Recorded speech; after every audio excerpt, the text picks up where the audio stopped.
الحمد لله رب العالمين والعاقبة للمتقين والصلاة والسلام على أشرف الأنبياء والمرسلين وعلى آله وصحبه أجمعين اما بعد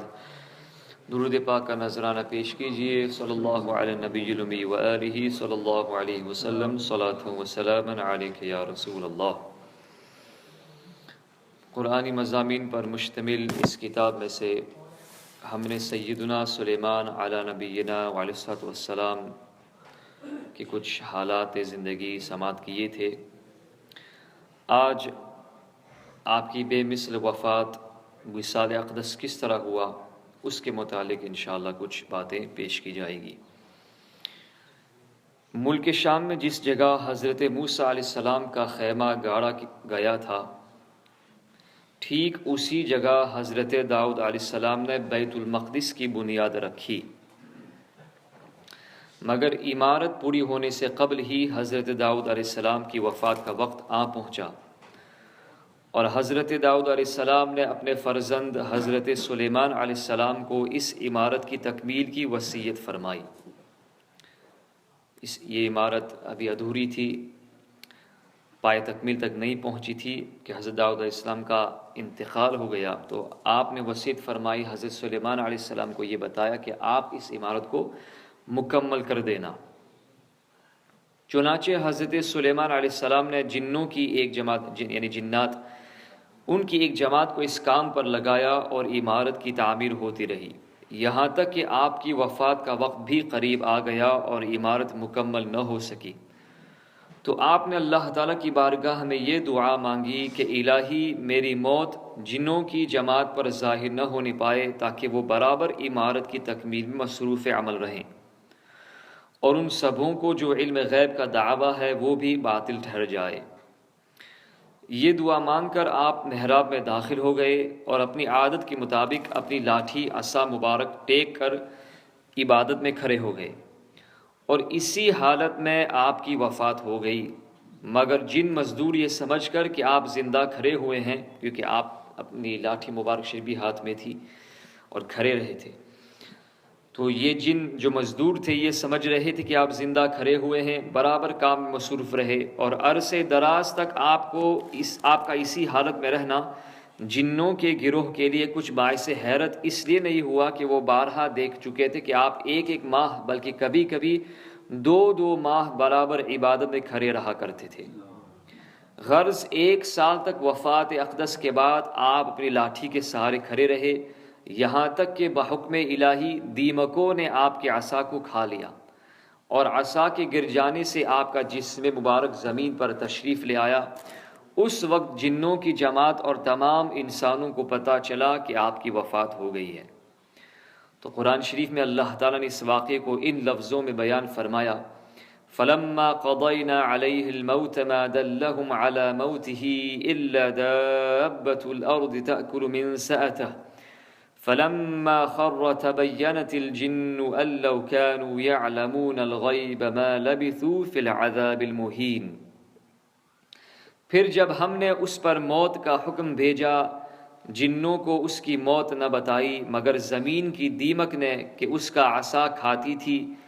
پھر جب سلیمان زمین پر آیا، جنوں کی حقیقت کھل گئی، اگر غیب جانتے ہوتے تو اس خاری کے عذاب میں نہ ہوتے۔ تو اس سے ہمیں کیا درس ہدایت ملتا ہے؟ اس قرآنی واقعے سے یہ ہدایت ملتی ہے کہ حضرات انبیاء کرام علیہ السلام کے مقدس بدن جسم اطہر وفات کے بعد سڑتے گلتے نہیں ہے، کیونکہ آپ نے ابھی سنا کہ 1 سال تک حضرت سلیمان علیہ السلام وفات اقدس کے بعد عصا کے سہارے کھڑے رہے، اور ان کے جسم مبارک میں کسی قسم کا کوئی بھی تغیر رونما نہیں ہوا۔ یہی حال تمام انبیاء کرام علیہ الصلوۃ والتسلیم کا ان کی قبروں میں ہے کہ ان کے بدن کو مٹی کھا نہیں سکتی۔ حدیث شریف میں نبی کریم صلی اللہ علیہ وسلم نے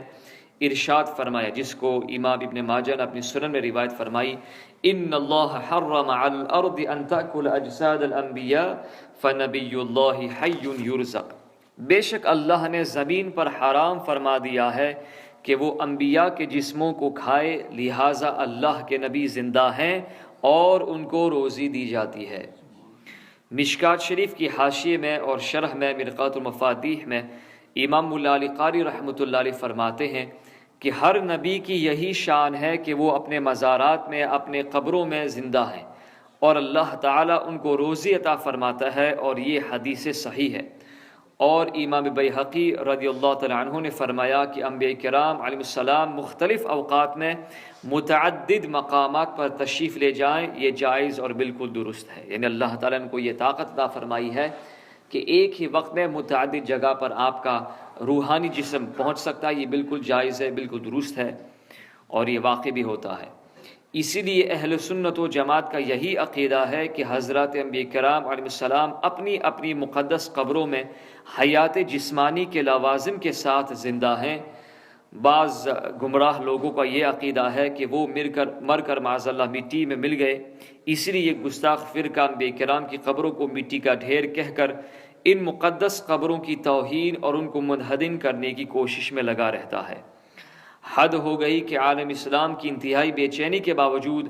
گنبد خضرا کو مسمار کر دینے کی اسکیم برابر حکومت سعودیہ میں بنتی رہتی ہیں، مگر خداوند کریم کا یہ فضل عظیم ہے کہ اب تک وہ اس پلان کو بروئے کار نہیں لا سکے ہیں، اور انشاءاللہ تعالی آئندہ بھی ان کا یہ شیطانی پلان پورا نہ ہو سکے گا۔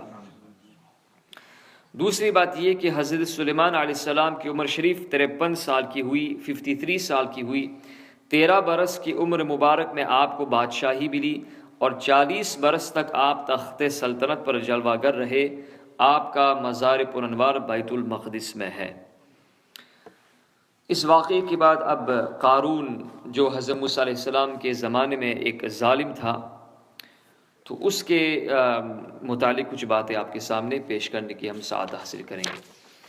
قارون حضرت موسیٰ علیہ السلام کے چچا یسہر کا بیٹا تھا، بہت ہی شکیل اور خوبصورت آدمی تھا، اسی لیے لوگ اس کے حسن و جمال سے متاثر ہو کر اس کو منور کہا کرتے تھے۔ اس کے ساتھ ساتھ اس میں یہ کمال بھی تھا کہ وہ بنی اسرائیل میں تورات کا بہت بڑا عالم اور بہت ہی ملنسار و با اخلاق انسان تھا، اور لوگ اس کا بہت ہی ادب و احترام کرتے تھے۔ لیکن بے شمار دولت اس کے ہاتھ میں آتے ہی اس کے حالات میں ایک دم تغیر پیدا ہو گیا۔ پہلے اس کے پاس مال نہیں تھا، غریب تھا، مفلس تھا۔ تو ایک روایت کے مطابق حضرت موسیٰ علیہ السلام نے اس کو علم کیمیا سکھایا، جس کی وجہ سے ایک دم اس کے پاس بہت سارا مال آ گیا، بہت ساری دولت آ گئی، اور سامری کی طرح منافق ہو کر حضرت موسیٰ علیہ السلام کا بہت ہی بڑا اور کٹر دشمن ہو گیا، اور اعلیٰ درجے کا متکبر اور مغرور ہو گیا۔ جب زکوٰۃ کا حکم نازل ہوا تو اس نے حضرت موسیٰ علیہ السلام کے روبرو یہ عہد کیا کہ وہ اپنے تمام مالوں میں سے 1000واں حصہ زکوٰۃ نکالے گا، مگر جب اس نے مالوں کا حساب لگایا تو ایک بہت بڑی رقم زکوٰۃ کی نکلی۔ یہ دیکھ کر اس پر ایک دم حرص و بخل کا بھوت سوار ہو گیا۔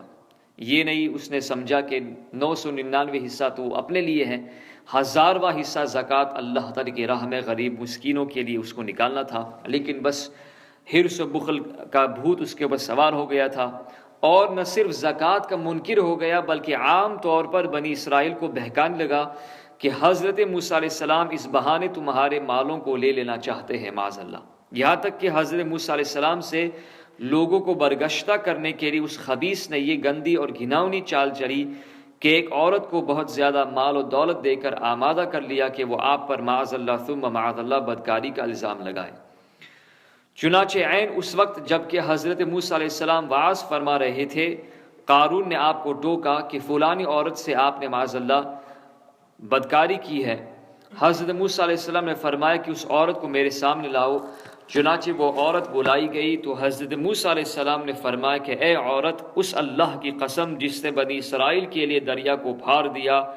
اور عافیت و سلامتی کے ساتھ دریا کے پار کرا کر فرعون سے نجات دی، سچ سچ کہہ دے کہ واقعہ کیا ہے۔ حضرت موسیٰ علیہ السلام کے جلال سے عورت سہم کر کانپنے لگی، اور اس نے مجمع عام میں صاف صاف کہہ دیا کہ اے اللہ عز و جل کے نبی،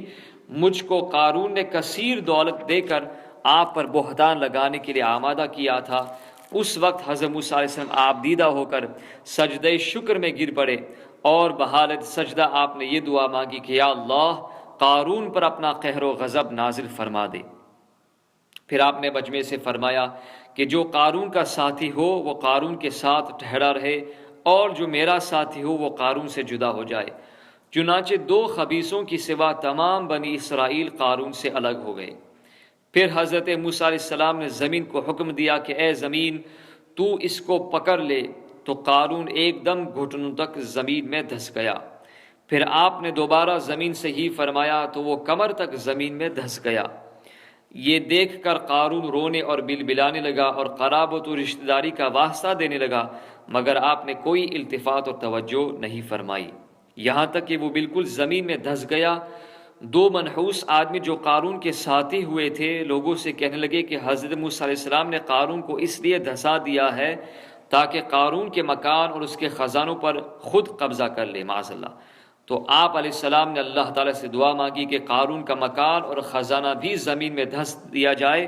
چنانچہ قارون کا مکان جو سونے کا تھا اور اس کا سارا خزانہ سبھی زمین میں دھس دیا گیا۔ قارون کا خزانہ کتنا تھا اس کو قرآن کی زبان سے سنیے۔ اللہ تعالیٰ کی ارشاد ہے کہ ہم نے قارون کو اتنے خزانے دیے تھے کہ ان خزانوں کی کنجیاں، کیز، ایک مضبوط اور طاقتور جماعت بمشکل اٹھا سکتی تھی۔ یعنی کتنا خزانہ تھا اور کتنی چابیاں تھی، اس کا اندازہ یوں لگائے کہ اللہ تعالیٰ ارشاد فرماتا ہے ان قارون کان من قوم موسیٰ فبغى علیہم وآتیناہ من الکنوز ما ان مفاتحہ لتنوء بالعصبۃ اولی القوہ۔ بے شک قارون موسیٰ کی قوم سے تھا، پھر اس نے ان پر زیادتی کی اور ہم نے اس کو اتنے خزانے دیے جن کی کنجیاں ایک زور آور جماعت پر بھاری تھی، یعنی ایک زوردار جماعت بھی اس کو اٹھا نہیں سکتی تھی۔ حضرت موسیٰ علیہ السلام نے قارون کو جو نصیحت فرمائی وہ یہ ہے کہ جس کو قرآن شریف نے بیان فرمایا ہے، اسی خیر خواہی والی نصیحت کو سن کر قارون حضرت موسیٰ علیہ السلام کا دشمن ہو گیا۔ غور کیجئے کہ کتنی مخلصانہ اور کس قدر پیاری نصیحت ہے جو حضرت موسیٰ علیہ السلام کے ساتھ ساتھ ساری قوم قارون کو سناتی رہی۔ اذ قال له قومه لا تفرح ان اللہ لا يحب الفرحین وابتغ فيما آتاك الله الدار الآخرة ولا تنس نصيبك من الدنيا وأحسن كما أحسن الله إليك ولا تبغ الفساد في الأرض۔ جب اس سے اس کی قوم نے کہا اترا نہیں، بے شک اللہ اترانے والوں، تکبر کرنے والوں کو دوست نہیں رکھتا، پسند نہیں فرماتا، اور جو مال تجھے اللہ تعالیٰ نے دیا ہے اس سے آخرت کا گھر طلب کر، اور دنیا میں اپنا حصہ نہ بھول، اور احسان کر جیسا اللہ تعالیٰ نے تجھ پر احسان کیا، اور زمین میں فساد نہ چاہ۔ قارون نے اپنے مال کے گھمنڈ میں اس مخلصان نصیحت کو ٹھکرا دیا اور خوب بن سور کر تکبر اور غرور سے اتراتا ہوا قوم کے سامنے آیا اور حضرت موسیٰ علیہ السلام کی بدگوئی اور ایذا رسانی کرنے لگا۔ اس کا نتیجہ کیا ہوا اس کو قرآن کی زبان سے سنیے اور خدا کی اس قاہرانہ گرفت پر خوف الہی سے تھراتے رہیے۔ اللہ اکبر۔ اللہ تعالی ارشاد فرماتا ہے فَخَسَفْنَا بِهِ وَبِدَارِهِ الْأَرْضِ فما كان له من فئة ينصرونه من دون الله وما كان من المنتصرين۔ تو ہم نے اسے اور اس کے گھر کو زمین میں دھسا دیا تو اس کے پاس کوئی جماعت نہ تھی کہ اللہ سے بچانے میں اس کی مدد کرتی، اور نہ وہ بدلہ لے سکا۔ اس سے ہمیں کیا درس ہدایت ملتا ہے؟ یہ عبرتناک واقعہ ہمیں یہ درس ہدایت دیتا ہے کہ اگر اللہ تعالیٰ مال و دولت عطا فرمائے تو اس فرض کو لازم جانے کہ اپنے اموال کی زکوٰۃ ادا کرتا رہے، اور ہرگز اپنے مال و دولت پر غرور اور گھمنڈ کر کے نہ اترائے، کیونکہ اللہ تعالیٰ ہی دولت دیتا ہے، اور جب وہ چاہتا ہے پل بھر میں دولت چھین بھی لیتا ہے۔ ہر وقت اس کا دھیان رکھتے ہوئے تواضع اور انکساری کی عادت رکھے، اور ہرگز کبھی انبیاء و اولیاء و صالحین کی ایذا رسانی و بدگوئی نہ کرے کہ ان مقبولان بارگاہ الہی کی دعا اور بد دعا سے وہ ہو جایا کرتا ہے جس کا لوگ تصور اور خیال بھی نہیں کر سکتے۔ تو اللہ تعالی ہمیں اس پر عمل کرنے کی توفیق عطا فرمائے۔ صلی اللہ علی النبی الأمی و آلہ صلی اللہ علیہ وسلم۔ صلاۃ